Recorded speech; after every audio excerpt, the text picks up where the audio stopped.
আজকে আমি খুব সহজে কিভাবে কাবাব তৈরি করা যায় সেই রেসিপি আপনাদের সাথে শেয়ার করছি। অনেকে বলে কাবাব নাকি ভেঙে যায় বা তেলে দিলে ছেড়ে দেয়। আমি আজকে যেভাবে তৈরি করব, আপনারা যদি রেসিপিটা না টেনে পুরাটা দেখে তারপর তৈরি করেন, তা দেখবেন আপনাদেরগুলোও কিন্তু আমার মতো ঠিক এরকম হবে। আমি এখানে 1 কাপ পরিমাণ ডাল নিয়েছি, বুটের ডাল। ছোলা বুটের ডাল যেটা, সেটা নিয়েছি। নিয়ে আমি ভালো করে ভিজিয়ে রেখেছিলাম 2 ঘন্টার মতো। এখন দেখুন ভিজে কিন্তু ডবল হয়ে গেছে। আমি ভালো করে ধুয়ে পরিষ্কার করে নিয়েছি। এখানে 250 গ্রামের মতো মাংস, গরুর মাংস নিয়েছি আমি ছোট ছোট টুকরা করে। এখন আমি একটি পাত্রে দিয়ে দিচ্ছি। সবগুলো একসাথে দিয়ে তারপর আমি ভালো করে সেদ্ধ করে নেব। আমি দিয়ে দিলাম প্রথমে ডাল, এখন দিয়ে দিব মাংসগুলোকে।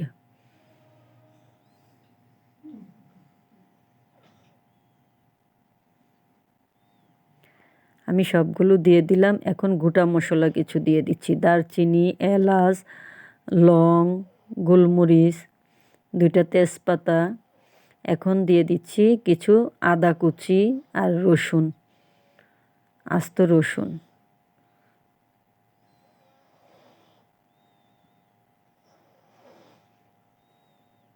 দিয়ে দিলাম 3টে কাঁচামরিচ।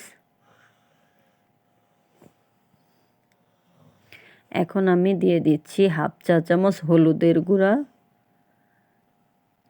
1/2 চা চামচ মরিচের গুঁড়া,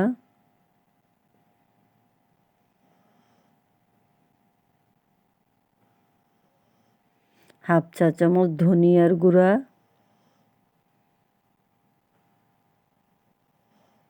1/2 চা চামচ ভাজা জিরের গুঁড়া, আর দিয়ে দিব 1 চা চামচের মতো লবণ।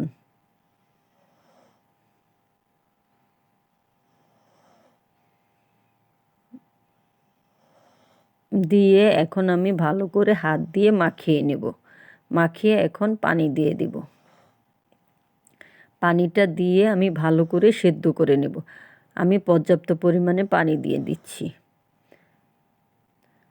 আমি ডালের উপরে যাতে উঠে যায় পানি, এরকমভাবে দেব। দেখুন আপনারা আমি কতটুকু পানি দিয়েছি। পানিটা দিয়ে ভালো করে সেদ্ধ করে নেব। আমি চুলায় বসিয়ে দিলাম। দেখুন আমার ডালগুলো কিন্তু হয়ে গেছে। আমি মাঝখান দিয়ে ভালোভাবে নেড়ে দিয়েছি একটু পর পর। দেখুন পানি কিন্তু একটুও নেই, সব শুকিয়ে গেছে। এখন আমি সবগুলোকে ব্লেন্ড করে নেব। আমি ব্লেন্ড করে নিয়েছি। দেখুন আপনারা চাইলে পাটায়ও, শিলপাটায়ও কিন্তু বেটে নিতে পারেন। এরকম শক্ত করে বেটে নিলে আর কোনো সমস্যাই হয় না। পানি পানি থাকলে একটু নরম হয়, তখন কিন্তু ভেঙে যায়। তাই বেডগ্রাম দিয়েও সাথে শক্ত করা যায়। আর দিয়ে দিলাম 1 চা চামচ গোলমরিচের গরম মশলার গুঁড়া, কিছু কাঁচামরিচ কুচি, কিছু ধনিয়া পাতা কুচি। আর দিয়ে দিচ্ছি 1/2 কাপ পরিমাণ পেঁয়াজ কুচি।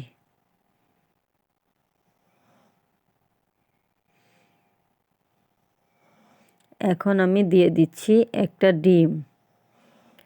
আমার মনে হয় এখানে 2টা ডিম লাগবে, তাই প্রথমে একটা ডিম দিয়ে আস্তে আস্তে মেখে নেব, তারপর লাগলে আরেকটা দিব। চট করেই কিন্তু একবারে বেশি করে ডিম দেওয়া যাবে না, কারণ অল্প করে দিয়ে মেখে দেখে নিতে হবে লাগবে কি না। আমি একটা দিয়েছি, মনে হচ্ছে আরেকটা লাগবে, তাই আরেকটা ডিম দিয়ে দিলাম। দিয়ে আবারও ভালো করে মাখিয়ে নেব।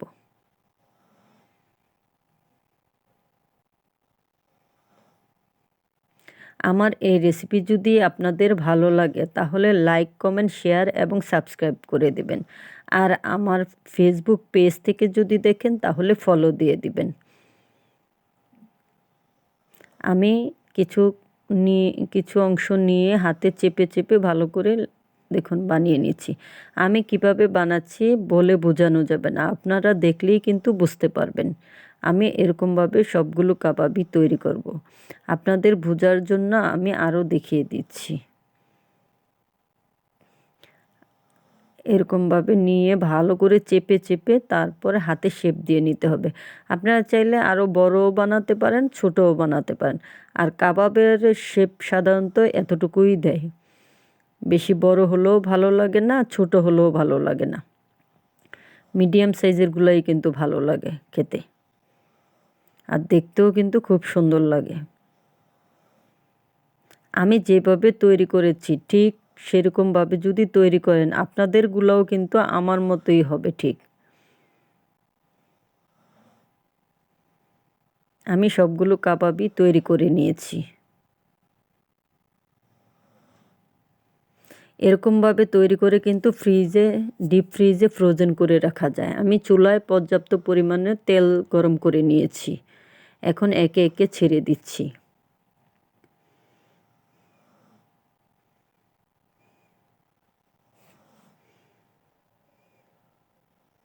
আমি উল্টিয়ে দিয়েছি।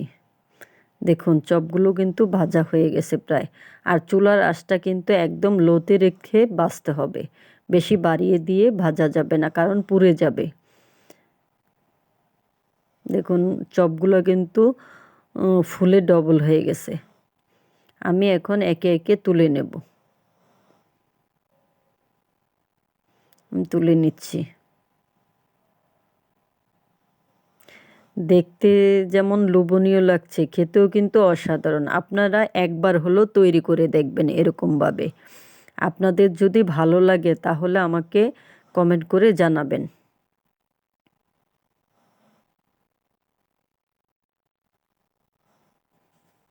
আমি সবগুলো একে একে তুলে নিচ্ছি। আমি বাকি কাবাবগুলোও ঠিক এরকমভাবেই ভেজে নেব।